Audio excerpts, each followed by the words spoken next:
Ambati Silks, Kanchipuram Saree Store, now in Vijayawada. Exclusive Pattu Sarees, Salwas and Lehengas. నమస్తే రమగారు. నమస్తే జయ. రమగారి చంద్రగ్రహణం వచ్చింది. అసలు గ్రహణం, సూర్యగ్రహణం కానీ చంద్రగ్రహణం కానీ మీరు ఫాలో అవుతారా? ఏం చేస్తారు? గ్రహణాన్ని బట్ట అంటే మనకి దాని తీవ్రత ఉన్న దాన్ని బట్టి చేస్తారు, ఏం చేస్తారు? ఈ పాక్షిక చంద్రగ్రహణం, పాక్షిక సూర్యగ్రహణం అని చెప్తారు కదా జయ. మనకి ఇక్కడ కనపడదు, మేమేం పెద్దగా దాని మీద పాటింపుగా అలా ఏం చేయటల్లా. చిన్నప్పుడు అంటే గ్రహణం అంటే చూడాలని గ్రహణం చూడాలి అని చెప్పి చూసేవాళ్ళం. మా పుట్టింట్లో పెద్దగా గ్రహణాల పట్టింపులు అవి లేవు. పట్టు స్నానం, విడుపు స్నానం అని చేయించేవాళ్ళు. గ్రహణం పట్టగానే స్నానం చేసేవాళ్ళం, స్నానాలు చేయటం అందరం. గ్రహణం విడిచిన తర్వాత విడుపు స్నానం చేసేవాళ్ళు. అంతే నాకు తెలిసింది మా చిన్నతనంలో, అంతకంటే తెలీదు. పెద్దగా మాకు చిన్న ఊరుగా శివాలయాలు అవి ఉన్నవి కాదు. చిన్నప్పుడు 2-3 సార్లు నేను విన్నది ఏంటంటే, సూర్యగ్రహణం అదే చంద్రగ్రహణం మర్నాడు శివాలయంలో విరివిగా అభిషేకాలు చేసుకునేవాళ్ళు. మా కాన్వెంట్కి పక్కనే శివాలయం ఉంది గూడూరులో.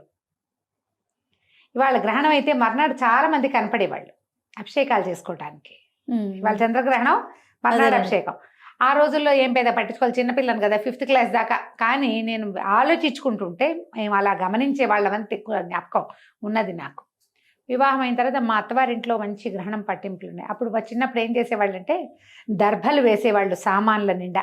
ఆవకాయ, మాగాయ, పచ్చళ్ళు, పాలు, పెరుగు, కుండలు, మాకు వెన్న, నెయ్యి పుష్కలంగా ఉండేవి. దర్భ వేసి గ్రహణం అయిన తర్వాత దర్భలు తీసేయటం తెలుసు నాకు. ఇల్లు శుద్ధి చేసేవాళ్ళు, వాకిళ్ళు అవి కడిగేసేవాళ్ళు. మొత్తం వాకిలి ముందు పెద్ద పెద్ద పెరళ్ళు, పల్లెటూరు కదా, ముందు వాకిలంతా కడిగేవాళ్ళు, వెనకాల వరండా అంతా కడిగేసేవాళ్ళు. నీళ్లు పోసి కడగటం, ఇల్లు కూడా కడుక్కునేవాళ్ళం. అవే చిన్నప్పుడు చేసినవి. హైదరాబాద్ వచ్చి వివాహం అయిన తర్వాత నాకు తెలిసింది వీళ్ళు ఇంకా గట్టిగా పాటిస్తారు. గ్రహణం సమయంలో డాక్టర్ గారు జపం చేసుకుంటారు జయ. ప్రతి గ్రహణం సమయంలోనే చేస్తారు. గ్రహణ కాలంలో జపం చేసుకోవాలి. అప్పుడు ద్విగుణీకృతం ఎక్కువ అవుతుందట. 1000 రెట్లో ఇంకా ఎక్కువ రెట్లో అయిపోతుంది ఆ జపం. సూర్యగ్రహణమైనా చంద్రగ్రహణమైనా కూడా, పగలైనా రాత్రైనా గ్రహణ సమయంలో ఈ జపం చేసుకోవాలని ఎవరికైతే మంత్రోపదేశం ఉంటుందో వాళ్ళు జపం చేస్తే మంచిదని నేను తెలుసుకున్నాను. అయితే నాకు అష్టాక్షరి ఉపదేశం ఉంది, కాసేపు జప చేసుకుంటాను నేను. ఓకే. అప్పటి నుంచి నేను నేర్చుకున్నాను, నేను తెలుసుకున్నాను అనమాట. అంతకుముందు మామూలుగా మనకేంటి, ఈ గ్రహణం రాగానే దర్భలు తీసుకెళ్ళి మేడ మీద వేసేయటము, తర్వాత ఈ పచ్చళ్ళ సీసాలలో వాటిలలో వేసుకోవటము, తర్వాత ఇల్లు ఒకసారి తడిబట్టి పెట్టి తుడిచేసుకోవటం. ఇవి ఇల్లు కడుక్కునే ఇల్లు కావు, అపార్ట్మెంట్లలో ఇల్లు కడగటాలు అవి కష్టమే, తుడుచుకోవటమే. పట్టు స్నానం, విడుపు స్నానం అప్పుడు ఉంది, ఇప్పుడు కూడా ఉంది. గ్రహణం పట్టగానే చిన్నపిల్లలైతే ఈ పట్టు స్నానం చేయలేకపోయినా, కడుపుతో ఉన్నవాళ్ళు, వృద్ధులు, ఆడవాళ్ళు రాత్రిపూట స్నానాలు అవి కొంచెం కష్టం అవుతాయి, తల ఆరదు, ఒళ్ళ బాధలు పడతారు కదా. అందుకని విడుపు స్నానం ఒకటే అయినా చేసుకునేవాళ్ళం. మేము ఇప్పటికీ కూడా అదే విధానం పాటిస్తాము. గ్రహణం పట్టగానే ఇది ఇప్పుడు పాక్షికాలు ఎక్కడో కనపడతాయి, మనకి కనపడని వాటి ప్రభావం మన గ్రహాల మీద ఉంటుందని పెద్దవాళ్ళు చాలామంది ఇప్పుడు చెప్తారు. ఇది వరకు వినలేదమ్మా. ఇప్పుడు బాగా మనకి సోషల్ మీడియా పెరిగాక చెప్తున్నారు జ్యోతిష పండితులు. వాళ్ళు చెప్పింది వినాలి కదా, మరి మనకు తెలియదు కాబట్టి. పాక్షికం వాటి ప్రభావం మన మీద ఉండదు, ప్రత్యక్షంగా ఉండదు. కానీ మనకి ఇక్కడ గ్రహణం కనపడేది కనుక ఉంటే ఎవరైనా సరే, దీనికి కుల విచక్షణ అలాంటిది ఏం లేదు. వాళ్ళే చేయాలి, వీళ్ళు చేయకూడదు, వీళ్ళకి అక్కర్లేదు, ఏముండదమ్మా, అలా ఉండదు. మనం ఎవరమైనా అవే సూర్యచంద్రుల కింద ఉంటాం మనం, అంతేగా. అవే గ్రహాల ఆధిపత్యంలోనే మన కథలు నడుస్తాయి. ఎందుకంటే గ్రహాల ఆధిపత్యాల వల్లే మనకి సముద్రానికి ఆటుపోట్లు వస్తాయి. పౌర్ణములు, అమావాస్యలు అంటే మనకే వస్తాయా, పాటించే వాళ్ళకైనా. మిగిలిన వాళ్ళకి పౌర్ణమి అమావాస్య కాదా? అవును కదా, అందరికైనా అందరికీ సమానమేగా. గ్రహణము అనగానే మనకు ఒక విధానం ఉంది మన దేశంలో. పట్టేటప్పుడు స్నానం, విడుపు స్నానం. పోనీ పట్టు స్నానం చేయకపోతే గ్రహణం విడిచిన తర్వాత, అది అర్ధరాత్రి గనక అయితే తెల్లవారాక తల స్నానం చెయ్యండి. ప్రథమ కర్తవ్యం అదే. ఇందులో ఇప్పుడు నేనైతే చెప్పలేను, కానీ పెద్దవాళ్ళందరూ చెప్తారు కదా, ఈ 4 రాసుల మీదకి వచ్చింది, ఈ 5 రాసుల మీద, ఈ 2 రాసుల మీద. ఎవరెవరి రాసుల మీద ఉన్నా ఉండకపోయినా శివాలయ దర్శనం చాలా మంచిది. ఓహో.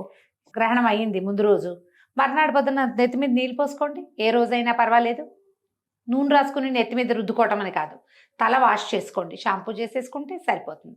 శివాలయం పొద్దునో సాయంత్రమో మీ కుదిరికని బట్టి ప్రతి వాళ్ళు శివాలయ దర్శనం చేయవచ్చు, మంచిది. శివుని దర్శనం అమ్మ శివ దర్శనం మంచిది. ఒకవేళ మనకే ఏదైనా ఉందని మనం వింటే గనక మనకి ఈ సమయంలో అభిషేకాలు చేసుకోవడం లేదా జపం చేయటము లాంటివి ఏం తెలీదు, మీ పేరుతో ఒక శివాలయంలో అభిషేకం చేయించుకుంటే మంచిది. సాధారణంగా ఎవరైనా పాటించగలిగేవే. మనకేం చెప్తారంటే జయ, చంద్రుడు మనఃకారకుడు, మనస్సు మీద చంద్రుడి ప్రభావం ఉంటుంది. సాధారణ విషయం. ఇందులో లాజిక్ కనుక మనం వెళ్ళామంటే ఈ మన చంద్రుడు గ్రహణం పొందినప్పుడు మనకి మానసిక సంతులన పోయేందుకు అవకాశం ఉంది. ఏమైనా ప్రెషర్స్ రావచ్చు. మన జాతకంలో చంద్రుడు ఉచ్చ స్థానంలో ఉండటమో లేదా ఏదో స్థానంలో ఉంటాడు, ఎక్కడో చోట ఉంటాడు కదా, దాన్ని బట్టి దాని ప్రభావం మన మీద కొంత ఉండడానికి అవకాశం ఉంది. ఈ చంద్రుడి సమస్య అనగానే చంద్రుడికి రంగు తెలుపు. తెల్లటి వస్తువులు ఎవరికైనా ఇవ్వటం, బియ్యం ఇవ్వచ్చు, తర్వాత వెండి వస్తువులు, పాలు పెరుగు ఇవ్వచ్చు, వెండి వస్తువు ఏదైనా ఇవ్వచ్చు, తెల్లటి వస్త్రాలు ఇవ్వచ్చు. ఇవి ఎవరికైనా ఇవ్వటం ద్వారా కూడా మనం ఆ సమస్యల నుంచి కొంత బయటపడతాం. ఇది పెద్దవాళ్ళని అడిగి మీరు జాతకం చూపించుకుని చేసుకుంటే మాత్రం మంచిది, లేదా లోక సామాన్యంగా చేద్దామంటే ఇలాంటివి కూడా చేయొచ్చు. వైట్ వస్తువులు, వైట్ డ్రెస్సులో లేకపోతే పంచలో బ్రాహ్మణులకు ఇచ్చినా మంచిదే. ర్యాండమ్గా ఎవరికైనా పడేటట్టుగా పాతవి కాదు కొత్తవి కొని గనక ఇస్తే మీకు దాని ప్రభావం కొంత తక్కువగా ఉండేందుకు అవకాశం ఉంది. స్నానం చేయటం, మీకు ఏదైనా చిన్న ఉపదేశం ఉన్నా లేదా మీరు దైవభక్తి పరులు రోజువారీ ఏదో కృష్ణారామ అనుకునే అలవాటు ఉంటే గనక మనం ఆ సమయంలో కూర్చుని ఏదైనా చదువుకోవచ్చు. విష్ణు సహస్రనామం చదివే అలవాటు ఉంది, చదువుకోండి. లక్ష్మీ అష్టోత్తరం చదవండి, ఏం పర్వాలా. దేవతదా, దేవుడిదా, వినాయకుడిదా, కుమారస్వామిదా ఆలోచించద్దు. మీరు ఏం చేసినా ఒక్కటే శ్లోకం వచ్చు, మీకు శుక్లాంబరధరమే వచ్చు, చదవండి 108 సార్లు, అదే ఏం పర్వాలా. ఏదైనా సరే ఒక్క దైవ ప్రార్థనా శ్లోకమైనా సరే గ్రహణ సమయంలో చదివితే అది రెట్టింపుగా దాని ఫలితం మనకు అందుతుంది. ఓకే, ఎనర్జీస్ పెరుగుతాయి మనకి. ప్లస్ అమ్మా, ఇది ప్లస్ చేసుకోవటమే అంతే. ఇది గర్భవతులు దీన్ని చూడకూడదు, కదలకుండా ఉండాలని చెప్తారు. గర్భవతులు అయితే మీరు రెస్ట్ తీసుకోండి, ఏం చెయ్యొద్దు. దీనికి ఇంకొక నియమం ఏంటంటే జయ, గ్రహణ సమయానికి ఆహార స్వీకారం చేయకూడదు ఎవరైనాను. గ్రహణం టైంకి పొట్టలో క్రియలన్నీ అయిపోవాలి, అరిగిపోవాలి, అన్నం ఎత్తిపెట్టేసేయాలి అన్నీ. ఇప్పుడు ఇది రాత్రి వేళలే పట్టింది, 9:50కో ఎప్పుడో ఉన్నది, మనం సాయంకాలం 6 గంటలకే తినేసేయాలి, అన్నం అరిగిపోతుంది. 9:30కి 9:50 అయ్యాక ఓ చెమ్ము నీళ్ళు పోసుకుని కూర్చోండి, ఏదైనా చదువుకోండి, టైం ఉందిగా, ఒక గంట సేపు అయినా చదువుకుని. గ్రహణం సమయంలో మీరు నిద్రపోయినా పర్వాలా, తెల్లవారు లేచాక స్నానం చేయండి. 1:30 దాకా పట్టి ఉంది గ్రహణము, అంత మటుకు మెలకుగా ఉండి జపం చేసుకోగలిగే అలవాటు ఉన్న వాళ్ళు వాళ్ళ దారిని వాళ్ళకి మనం చెప్పక్కర్లేదు. మామూలు వాళ్ళకి ఏదైనా చెప్పాలంటే ఇలా చేసుకోవచ్చు. మీరు ఏదైనా చదువుకోండి.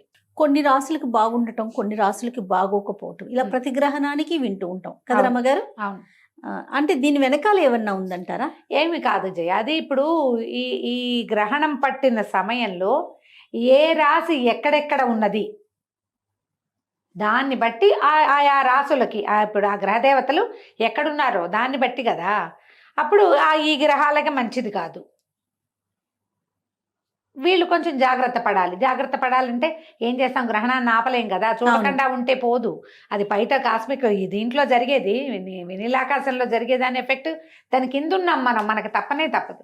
మనం ఒకవేళ తెలుసుకుంటే ఇవి చేసుకోండి అని ఏమైనా చెప్పినప్పుడు వాటిని పరిహారాలు పాటిస్తే సమస్య కొంత మటుకు సద్దుమణుగుతుంది. అన్నిటికంటే అత్యంత సులువైనది దేవాలయ దర్శనం. మర్నాడు చక్కగా శివాభిషేకం చేసుకోండి. ఇది ఆదివారం నాటి రాత్రి వచ్చింది, సోమవారం శివుడికి విశేషం కదా. అవునండి, చక్కగా అభిషేకం చేసుకోండి, దానం చెయ్యండి.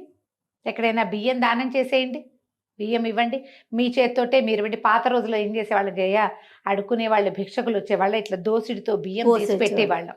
ఇప్పుడు ఆ అవకాశం లేదు. చక్కగా ఒక కవర్ ప్యాక్ చేయండి, ఒక 4-5 కవర్లు ఎవరికైనా చేతిలో పెట్టండి. అన్నం వండుకుంటారు కదా. మీ కర్మ పరిపక్వం అయిపోతుంది, వాళ్ళు తినేస్తారు, వాళ్ళకి అరిగిపోతుంది. మీ దాన ప్రక్రియ ఉపయోగపడుతుంది. తప్పకుండా. పెద్ద పెద్దవి చేయలేకపోతాం, ఇదేనా చేయొచ్చు. చేయగలిగినంత. పంచదార కూడా ఇవ్వచ్చమ్మా, ఆ, పంచదార కూడా పనికొస్తుంది, అది కూడా ఇవ్వచ్చు. బియ్యం దానం చేస్తే అసలు చంద్రుడికి దానం చేసేదే బియ్యం. బియ్యం.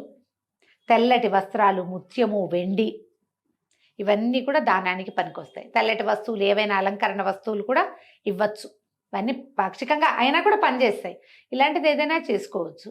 మీరు ఏదైనా చదువుకోదలుచుకున్న వాళ్ళు చదువుకోవచ్చు. భయపడాల్సిన పనే ఉందమ్మా. మనం భయపెడితే ఏమాగుతుంది, మనకు భయం మిగులుతుంది, అంతే. అనవసరమైన ప్రెషరు, టెన్షను కదా. అవును. ఒకవేళ భయాలు, టెన్షన్లు, ప్రెషర్లు మీకుంటే ఓ పురోహితుడిని ఆశ్రయించి ఆయన ఏం చెప్తే అది చేసుకోండి. అంత లేదు, ఊరికే కొంచెం అనుమానం, ఇది చేసుకోండి. దానికి మనకి ఏం చేయాలనేది కూడా మనం చెప్తా ఉన్నాం కదా చెప్తున్నారుగా, రమ్మగారు. పెద్దవాళ్ళంతా ఆ, చెప్తారమ్మా. సో చేసుకోవడమే. చేయగలిగినంత ఆ, చేసుకోగలిగినంత. చేసుకోగలిగినంత చేసుకుంటే కొంత మటుకు దాని ఎఫెక్ట్ లో నుంచి తగ్గుతాం. ముందు మనసు ప్రశాంతంగా ఉంటది కదా రమ్మగారు. ఓకే, ఇది ఉంది నాకు, నా రాశికి ఇది జరుగుతోంది, దానికి పంచదారో బియ్యమో ఇవ్వాలి, ఇచ్చేసామనుకోండి ఏదో ఒక తృప్తి, అది ఒక తృప్తి, ఒక తేలికపాటు అనిపిస్తుంది. ఒక దేవాలయానికి వెళ్ళాం, ఓ దర్శనం చేసాం, ఒక అభిషేకం చేసుకున్నాం, ఒక అంతే. క్షేత్ర దర్శనం చేసాం. ఇలాంటిది ఏదైనా చేస్తే ఈ ఎఫెక్ట్ లో నుంచి కొంత తగ్గటంతో పాటు ఈ చేసిన తాలూకు ఫలితమేమో మనకి ప్లస్ అవుతుంది. పాజిటివ్ ఎనర్జీ కదా, దాన్ని సొంతం చేసుకోండి. అంతకంటే పెద్ద హైరాన్ పడక్కర్లేదేమో అని అనుకుంటున్నాను. తప్పకుండా రమ్మగారు. నమస్తే. నమస్తే జీ.